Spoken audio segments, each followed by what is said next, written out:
दोस्तों सत श्री अकाल, नमस्कार, सलाम।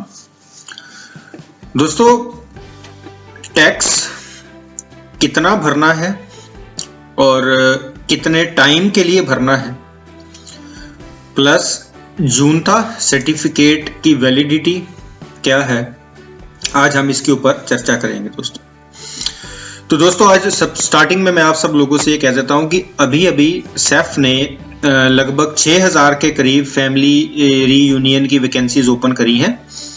तो हमारे जो भी भाई, जो भी बहनें अपने हस्बैंड, अपने वाइफ, अपनी मदर फादर को यहाँ बुलाना चाहते हैं, अपने बच्चों को यहाँ बुलाना चाहते हैं, तो वो तुरंत सेफ में कॉल करें और अपने अपॉइंटमेंट बुक करें इससे पहले कि वैकेंसीज फुल हो जाएं। और दोस्तों, जैसा कि मैं हमेशा आपको कहता हूं कि अगर अभी भी कोई हमारे ऐसे भाई, फैमिलीज, बहनें हैं जिनको अभी तक ईमेल रिसीव नहीं हुई है और उनकी फाइल जून 2020 या उससे पहले लॉक हुई थी, तो आप तुरंत सेफ में कॉल करें और इंफॉर्मेशन उन्हें दें और उनसे पता करें कि क्यों अभी तक हमें ईमेल रिसीव नहीं हुई है। और दोस्तों, जैसा कि मैं हमेशा कहता हूं कि प्लीज़ फ़ोन का इस्तेमाल ना किया करें ईमेल चेक करने के लिए, सपा का पोर्टल ओपन करने के लिए। उसमें कई बार कुछ प्रॉब्लम होने की वजह से वो नहीं शो करता। लैपटॉप या कंप्यूटर का इस्तेमाल करें। तो दोस्तों, ये सवाल मुझे बहुत सारे लोगों ने पूछा है तो कि सेफ जो हम टैक्स डॉक्यूमेंट लगाते हैं और जो हमारा वर्क कॉन्ट्रैक्ट होता है, उसके अंदर हमने टोटल कितना देर काम करना है, कितने हमने टैक्सेस भरने होते हैं। तो दोस्तों, पुर्तगाल हमें रेजिडेंसी इसी बेसिस के ऊपर दे रहा है कि आप पुर्तगाल की गवर्नमेंट के लिए, पुर्तगाल कंट्री के लिए एक वैल्यूएबल पर्सन है।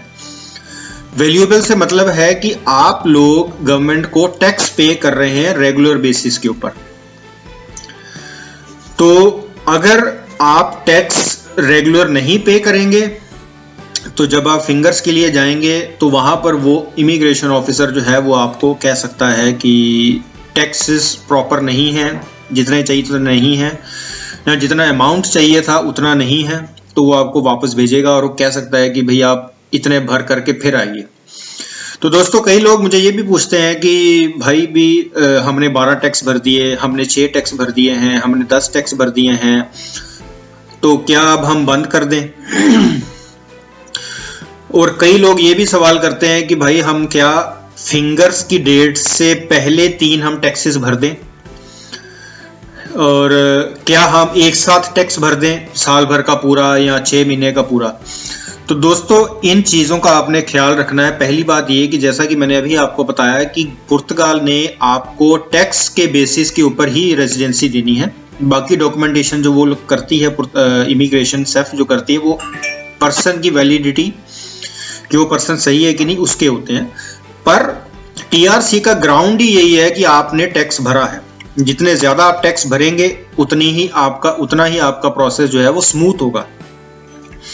कम टैक्सेस भरे हैं, प्रॉपर टैक्सेस नहीं भरे हैं, किसी ने 15 दिन का भर दिया, किसी ने 20 दिन का भर दिया, किसी ने 10 दिन का भर दिया, ये सब चीजें आपके लिए प्रॉब्लम क्रिएट कर सकती हैं दोस्तों।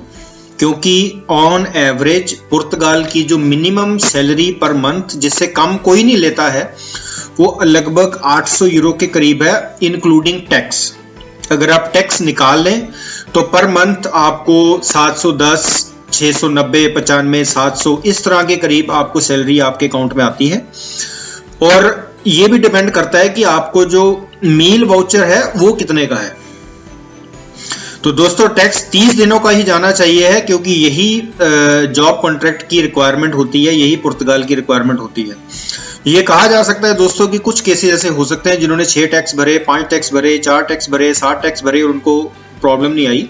पर दोस्तों, उनके केसेस में कुछ और चीज भी एडिशन हो सकती है। फॉर एग्जाम्पल, कोई यहाँ पर आया, उसने पुर्तगाल में पेपर लॉक करवाया और उसको एजुकेशन वीजा, स्टूडेंट वीजा मिल गया और वो जर्मनी, फ्रांस, इटली कहीं पढ़ने चला गया।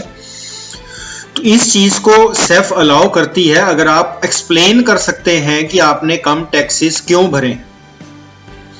अगर आपके पास रीजन नहीं है एक्सप्लेन करने का कि भी मैंने सिर्फ 6 टैक्स इस वजह से भरे हैं और बाकी टाइम मैं क्या करता रहा, अगर आप नहीं एक्सप्लेन कर पाए तो इमिग्रेशन ऑफिसर आपको बोलेगा कि इतने टैक्सेस कम है, जाइए 5 टैक्स और भर के आइए, जाइए 10 टैक्स और भर के आइए, या इतने अमाउंट आपको अभी और भरना होगा।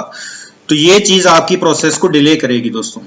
तो हमेशा याद रखिए कि जब तक आपके फिंगर्स नहीं होते हैं आपको रेगुलर वर्क करना होगा, रेगुलर टैक्सेस देने होंगे। कोई आपसे कहता है कि भाई मैंने तो 6 टैक्स भर के ही पेपर ले लिए थे, तो वो आपको इनकम्प्लीट बात बता रहा है। वो केस में कुछ ना कुछ चेंजेस होंगे जिस वजह से उसको ग्रांट की गई होगी। तो दोस्तों जैसे कि मैंने आपको बताया कि टैक्सेस कितनी देर तक आपने भरना है जब तक आपके फिंगर्स नहीं होते हैं। कितना टैक्स भरेंगे, ऑन एवरेज आपने 30 दिन का ही टैक्स भरना है, और सैलरी के हिसाब से जो टैक्सेस बनते हैं वो आप कैलकुलेट कर लीजिए। मिनिमम वेज रेट यहाँ पे 800 के करीब है महीने का, उस हिसाब से कितना टैक्स आपका बनता है महीने का आप कैलकुलेट करके उतना टैक्स दीजिए।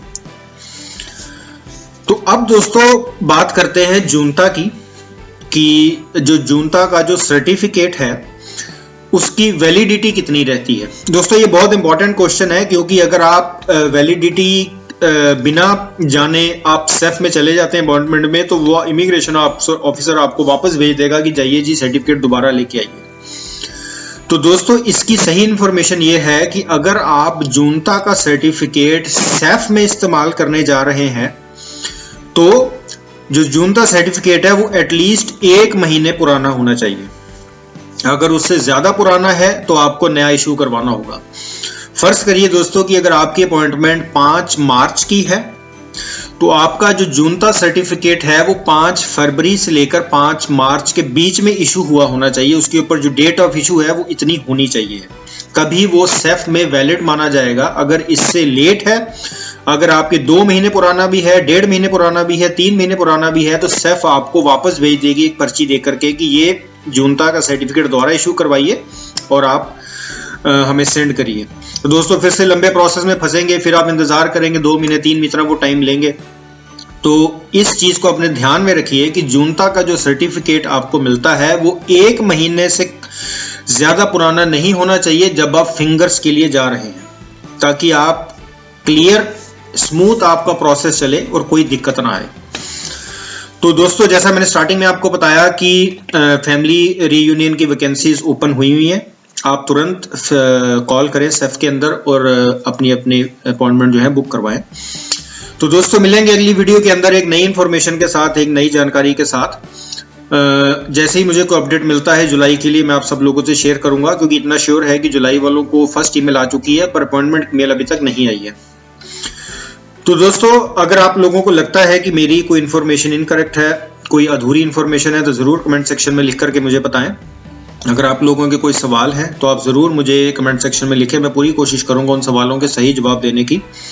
ईमेल दोस्तों आपको शो हो रही है, जो भाई मुझे कांटेक्ट करना चाहते हैं अपनी किसी भी प्रॉब्लम की वजह से या कोई इन्फॉर्मेशन की वजह से, वो इस ईमेल के ऊपर आप अपना नंबर जो है ड्रॉप करें, व्हाट्सएप एक्टिव नंबर, तो मैं आपको सामने से कांटेक्ट कर लूंगा। दोस्तों मिलेंगे अगली वीडियो के अंदर। आप सब लोगों का बार बार हार्दिक तौर से धन्यवाद।